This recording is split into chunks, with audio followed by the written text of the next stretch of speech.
갚는다고. 갚는다니까. 근데 왜 도망가? 그러니까 저기 아시다시피 이자를 꼬박꼬박 내시면 저희도 이제 안 그러거든요. 다음 달에 석 달치. 석 달치 같은 소리하고 자빠진데 그건 덱사정이고. 뭐 여기 있네. 내일 4시까지. Film ini mengisahkan tentang dua orang rentenir yang menagih hutang seorang peminjam. Namun berakhir dengan ia mengasuh dan merawat putri peminjam itu dari kecil hingga dewasa. Bahkan hubungan mereka menjadi seperti ayah dan anak. Bagaimana kisah selanjutnya? Sekarang langsung kita masuk aja ke dalam alur cerita filmnya. Film ini diawali dengan pada masa lalu ketika tahun 1993. Tampak pria dua berjas formal coklat berjalan mondar-mandir mencari alamat orang yang akan ditagih hutangnya. Setelah mondar-mandir mengelilingi komplek, akhirnya mereka melihat si peminjam dan beradu tatap. Tanpa basa-basi lagi, mereka meneriakkan nama si wanita yang berusaha kabur sambil menggandeng anak perempuannya. Sebelum wanita itu kabur jauh, mereka berhasil mengejar dan menjegat mereka berdua. Dua wanita itu menunjukkan surat kontrak perjanjian bahwa si wanita ini akan melunasi hutangnya. Namun wanita ini telat membayar 2 bulan. Myung-ja memohon untuk diberikan waktu 1 bulan lagi untuk melunasi. Namun kedua rentenir ini awalnya menolak, tapi akhirnya mereka menyetujui dan meminta jaminan kepada Myung-ja. Langsung saja sang senior dari salah satu rentenir itu mengambil anak perempuan Myung-ja yang masih berusia 10 tahun sebagai jaminan dan mengatakan jika Myung-ja harus membayar hutangnya besok. Di dalam mobil, putri si peminjam ini terus saja menangis. Walaupun kedua pria rentenir itu menghiburnya, jika ia akan memberinya makan dan memberi hadiah, menghibur dengan tidak menyenangkan tentu saja wajar jika anak itu terus saja menangis. Salah satu rentenir itu bertanya pada seniornya, bagaimana jika mereka dilaporkan polisi karena menculik anak. Namun tak ada raut wajah khawatir di wajah rentenir senior itu. Ia dengan santai mengatakan jika wanita itu tak akan melapor polisi karena ia adalah imigran gelap. Di sisi lain, Myung-ja berusaha mencari uang pinjaman pada bos suaminya. Namun bos suaminya itu tidak mau meminjamkannya uang, malah mengatainya imigran gelap, tak tahu diri. Jadi ia dengan pasrah menanyakan kabar putrinya pada rentenir itu melalui telepon umum. Namun rentenir itu mengancam akan membawa putrinya ke panti asuhan jika ia tak membawa uang besok. Baru saja Myung-ja keluar dari telepon umum, ia sudah dihadang 2 pria berseragam polisi yang kemudian membawa dirinya secara paksa. Putri Myung-ja diajak ke rumah kedua rentenir itu. Mereka mengosongkan salah satu kamar untuk digunakan anak itu. Di saat anak itu tidur malam, kedua rentenir itu minum di meja makan. Si rentenir junior terheran dengan seniornya yang bersikap baik dan manusiawi kali ini. Keesokan paginya kedua rentenir itu membawa anak jaminan itu ke kantor mereka. Mereka mendapat amarah dari bosnya karena menculik anak. Mereka akan mendapat gaji untuk 3 bulan. Bosnya itu bahkan mengancam mereka untuk melunasi hutang Myung-ja. Wajah mereka terlihat kesal dan lelah. Sudah pasrah dengan resiko pekerjaan mereka. Akhirnya mereka memutuskan untuk kembali ke rumah rentenir itu. Di tengah perjalanan pulang, anak itu tiba-tiba melepas seat beltnya dan kabur dari mobil saat memiliki kesempatan kabur saat sedang berhenti. Anak itu melarikan diri secepatnya, melewati jalanan dan berbelok-belok ke dalam gang. Tak peduli ia berlari hingga kakinya terluka dan membiarkan salah satu sepatunya terlepas. Ia akhirnya memilih untuk bersembunyi di balik tanaman-tanaman untuk mengecoh para rentenir yang mengejarnya. Setelah dirasa aman, ia berjalan kembali ke rumahnya. Ia tinggal di sebuah markas militer lebih tepatnya. Untungnya ia menyadari adanya polisi yang sedang memeriksa rumahnya. Jadi ia masih sempat bersembunyi hingga polisi itu pergi sebelum masuk ke rumah.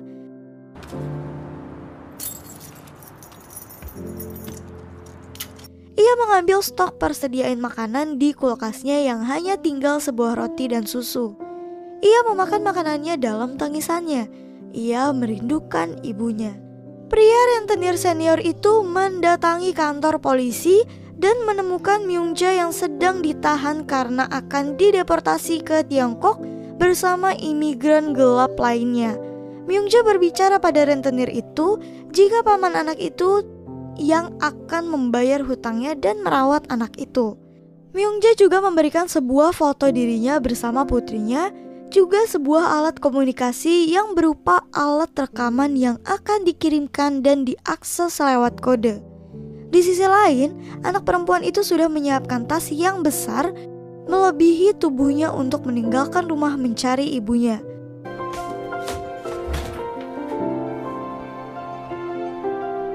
Keesokan harinya, rentenir itu datang ke rumahnya dan tak menemukan siapapun kecuali catatan yang dibuat anak itu jika ia akan pergi mencari ibunya. Di perjalanan malamnya, anak itu dihampiri oleh seorang pria dewasa dengan penampilannya yang berantakan. Ia memaksa anak perempuan itu untuk ikut dengannya, bahkan menggendongnya. Untungnya si rentenir datang dan menyerang pria itu sebelum jaminannya dibawa kabur. Mereka saling memukul hingga akhirnya pria jalanan itu pergi. Anak itu langsung menanyakan keberadaan ibunya pada pria rentenir itu. Pria paruh baya itu mengatakan jika ibunya menelponnya dan mengatakan jika ia berada di Tiongkok. Awalnya anak itu mengira jika ibunya membencinya. Namun rentenir senior itu mengatakan jika ibunya tak akan membencinya jika ia belajar dengan giat. Ia juga mengatakan jika pamannya akan datang dan akan mengadopsinya.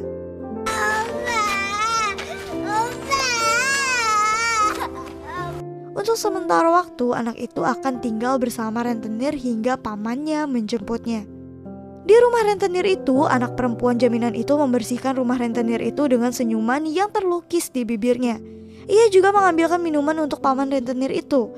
Ia bertanya-tanya tentang Busan, di mana dirinya akan tinggal nanti.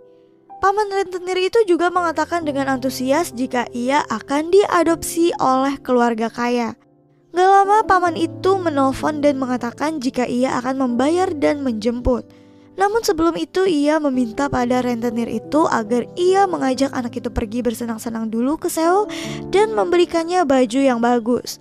Awalnya rentenir itu tak terima, tapi akhirnya ia menyetujui agar urusan ini cepat selesai. Ya, 너 이제 좋은 데 간다. Dan kini mereka sedang dalam perjalanan ke Seoul. Di perjalanan anak itu membaca spanduk yang bertuliskan Korea. Paman rentenir yang mendengar itu memanggil anak itu dengan nama Jaminan dan menanyakan kapan ia belajar membaca tulisan Korea. Namun anak itu tak menyahuti ucapannya. Alhasil ia memanggilnya Jaminan lagi. Dan anak itu menyebutkan namanya. Ia meminta paman itu memanggilnya Lee Seung-yi. Tapi percuma, mereka tetap memanggilnya Jaminan. Anak itu juga menanyakan nama paman rentenir itu dan ia menjawab jika namanya adalah Park Do-seok, yang langsung disahuti Seung-yi jika itu artinya adalah kepala batu. Tiba-tiba Seung-yi kepikiran untuk membuatkan paman rentenir itu nama Park Seung-bo, yang diberi nama mengulang-ulang kata itu dan menanyakan kepada juniornya Chung-bi yang sedang mengemudikan mobilnya. Namun ia malah memanggilnya kepala batu yang membuat Ju-seok marah. Akhirnya mereka bertiga tertawa gembira bergurau bersama di perjalanan. Mereka berjalan-jalan menyusuri trotoar di kota Seoul. Di saat melewati department store, Seung-yi menarik-narik tangan Ju-seok dan bertanya apakah ia pernah ke department store.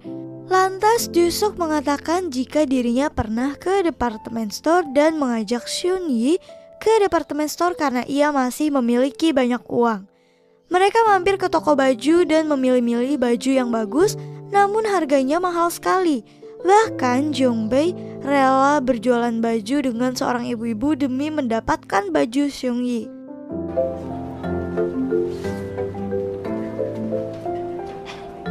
Setelah mengunjungi departemen store, Seung-yi sekarang menikmati es serut. Jusuk bertanya pada Seung-yi apa yang ingin dilakukan sebelum meninggalkan Seoul. Lalu Seung-yi mengatakan pada Jusuk apakah ia mengenal Seo Tae-ji. Lalu ia mengatakan jika Seo Tae-ji adalah idolanya. Seung-ji juga mengatakan jika saat besar nanti ia ingin menjadi sutradara video musik. Lalu respon Jusuk tetap sama. Tak jauh-jauh dari menyuruhnya belajar dengan giat, ia bahkan membawa-bawa idolanya agar ia belajar dengan giat. Wajah Seung-yi terlihat murung. Menyadari raut wajah anak di depannya berubah, Jusuk menanyakan mengapa dengan Seo Tae-ji.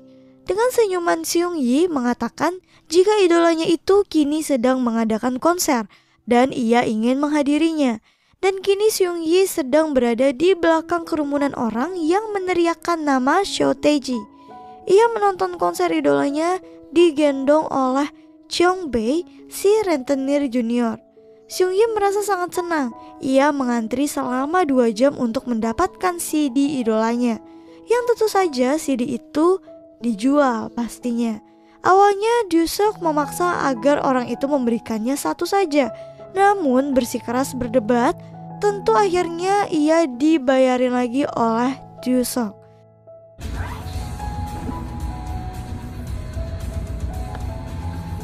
Seung-yi sangat senang dan mengucapkan terima kasih pada saat di perjalanan pulang. Ia bahkan memeluk Jusuk.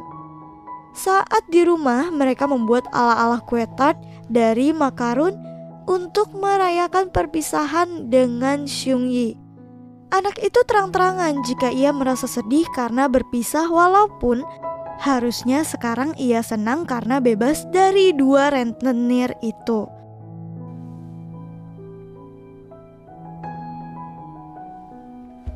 Keesokan harinya saat di halte bis, seseorang yang mengaku dirinya paman Seung-yi datang dan mengajak Seung-yi untuk ikut dengannya.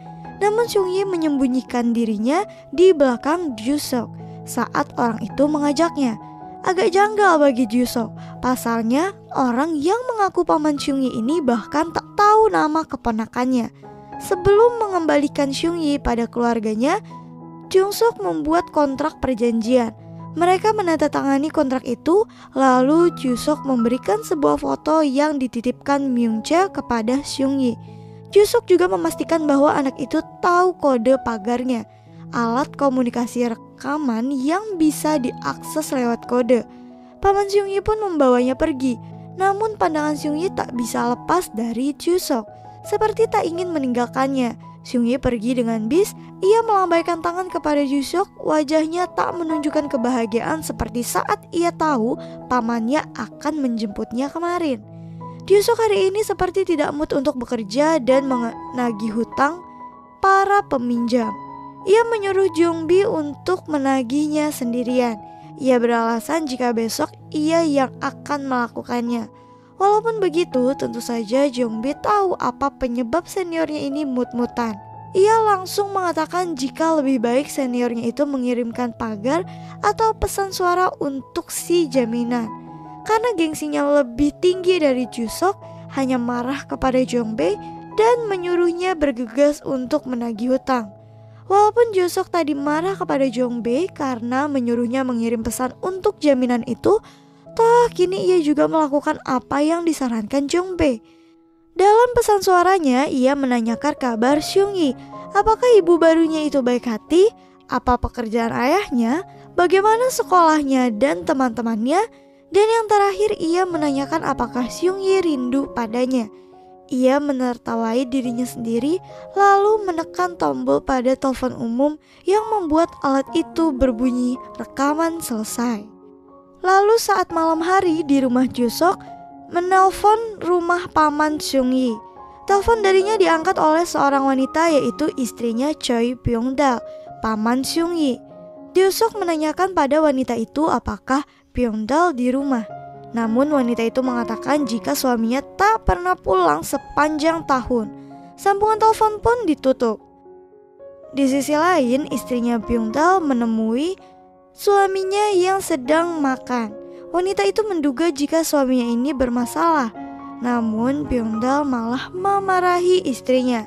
Di tempat kerjanya, Ryusok mencari tahu alamat Choi Byung-dal. Ia berhasil menemukannya. Terbukti, kini ia bertemu dengan pria tua berambut putih itu di rumahnya. Ryusok merasa kesal kepada orang tua itu. Lantas saja ia menendangnya dan menghajarnya. Lalu ia menanyakan di mana anak itu. Ryusok sudah menyadari kejanggalan ini semenjak awal mereka bertemu. Ketika seorang yang mengaku paman namun tak mengerti nama keponakannya, dan dugaannya semakin kuat saat ia tak mendapat balasan dari Seung-yi. Di sisi lain, Seung-yi harus melayani seorang wanita pemilik klub malam yang membelinya. Ia harus membersihkan klub malam itu yang sekaligus menjadi rumahnya.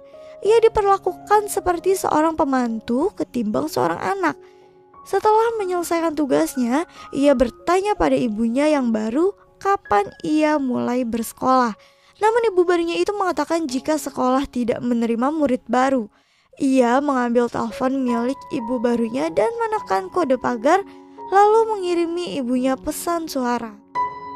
나 데리러 오는 거 맞지? Di rumahnya Ryusok melihat tas Seung-yi dan melihat isinya. Ia mengambil alat komunikasi milik Seung-yi yang tertinggal. Di alat itu tertera tulisan new message yang menandakan pesan baru dari seseorang untuk ibu Seung-yi. Tak salah lagi, pastinya Seung-yi yang menghubunginya. Tak mau kehilangan kesempatan, Ryusok kembali mengirim pesan kepada Seung-yi yang saat ini sedang menggunakan telepon milik ibu barunya. Ryusok mengatakan pada Seung-yi jika tasnya tertinggal dan memberitahu nomor teleponnya. Seung-yi mencoba menelpon dengan nomor yang diberinya, namun selalu salah sambung. Akhirnya Seung-yi menyerah dan memilih untuk makan untuk mengisi tenaganya. Namun kegiatan makannya ini diganggu karena ia dirusuh untuk membereskan pecahan kaca di klub akibat ulah seorang tamu pria. Di saat dirinya menyapu, tamu pria itu masih marah dan melempar botol ke arah dinding. Karena Seung-yi berada di dekat sana, jadilah pipinya terkena pecahan kaca botol itu. Pipinya yang putih menjadi merah berlumuran darah. Yang di sana masih terdapat serpihan kaca yang menancap di pipinya. Ibunya harus langsung mendekapnya dan mengobatinya. Dengan obat merah tentu saja tak membawanya ke rumah sakit. Padahal luka yang dialami Seung-yi cukup serius. Masih di malam yang sama, Ryusok menyadari jika ia lupa memberi kode area kepada Seung-yi. Pantas saja ia tak berkunjung mendapat telepon dari anak itu.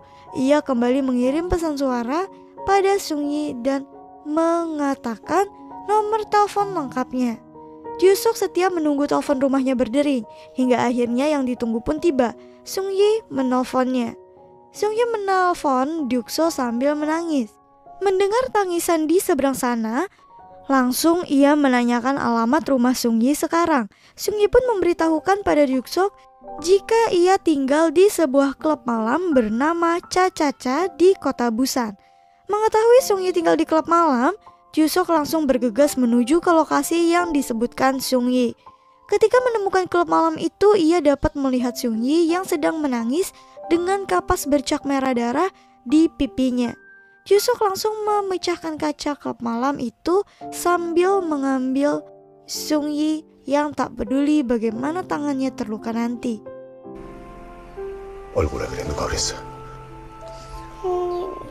Ryusok memberikan nomor rekeningnya untuk membayar 4 juta won kepada wanita itu sesuai uang yang wanita itu keluarkan untuk mendapatkan Seung-yi. Untuk mengganti uang kaca yang sudah ia pecahkan, Ryusok membawa Seung-yi ke rumahnya. Ia menidurkan Seung-yi yang sudah terlelap di perjalanan tadi. Ia memperhatikan wajah Seung-yi yang terluka. Itu adalah luka serius yang harus ditangani di rumah sakit. Lalu ia mendapat pesan dari klub Cha-Cha-Cha di alat komunikasinya. Sepertinya ia ini sudah ditagih atas uang yang dijanjikan. Ia akhirnya memutuskan untuk menjual mobil mereka dan Jong-bae awalnya memprotes tindakan Ryusok. Namun si senior mengatakan jika salah kitalah anak itu dijual ke klub malam, jadi kita harus bertanggung jawab. Kini Jungbae bertanya apakah mereka sekarang tinggal bersama dan merawat Seunggi. Jusuk mengatakan jika mereka merawat sementara hingga menemukan tempat yang bagus.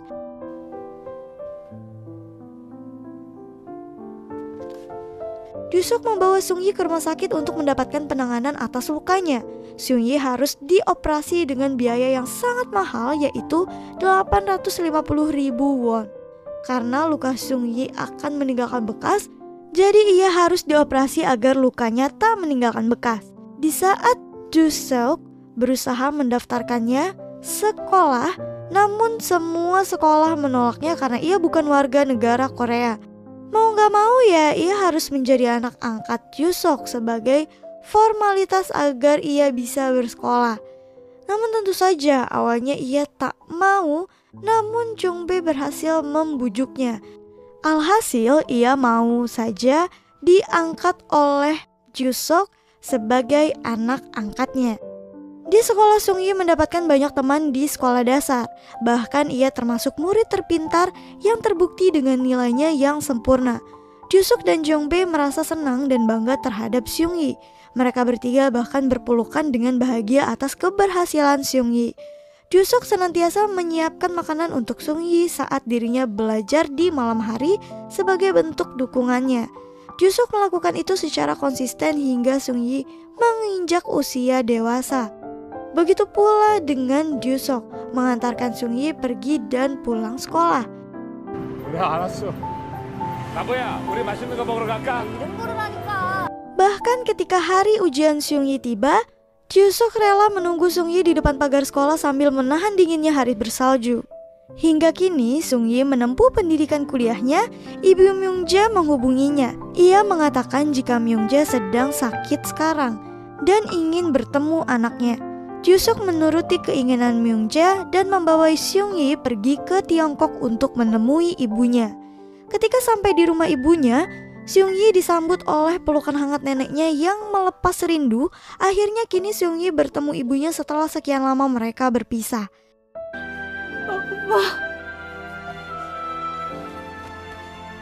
Myungja berbicara dengan Jusuk. Ia sangat berterima kasih padanya karena sudah merawat Seunggi hingga dewasa. Jusuk meminta Myungja untuk datang ke acara lulusan Seunggi. Namun Myungja menyadari kondisinya, jadi ia tidak bisa datang.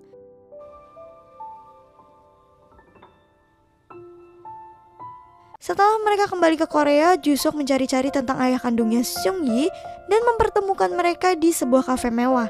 Kemudian ia pulang ke rumahnya. Ia menunggu apakah Seunggi akan berubah setelah bertemu ayah kandungnya seperti yang dikatakan Jungbae. Ia masuk ke kamar Seunggi dan melihat foto-fotonya sejak kecil dulu. Jika memang hari ini adalah hari terakhir bersama Seunggi, maka ia akan mengenang anak itu walaupun ia kembali ke ayah kandungnya. Gak lama ia mendapat telepon dari Seunggi yang meminta dijemput. Ia merasa sangat senang, senyumnya tak pernah luntur. Apalagi Seunggi malah memanggilnya ayah di saat ia sudah bertemu dengan ayah kandungnya. Dengan bersemangat ia bergegas menjemput putri angkatnya itu. Namun sayangnya di perjalanan, pandangan Jusuk tiba-tiba memburam yang membuatnya oleng dan akhirnya terjatuh dari motornya. 그날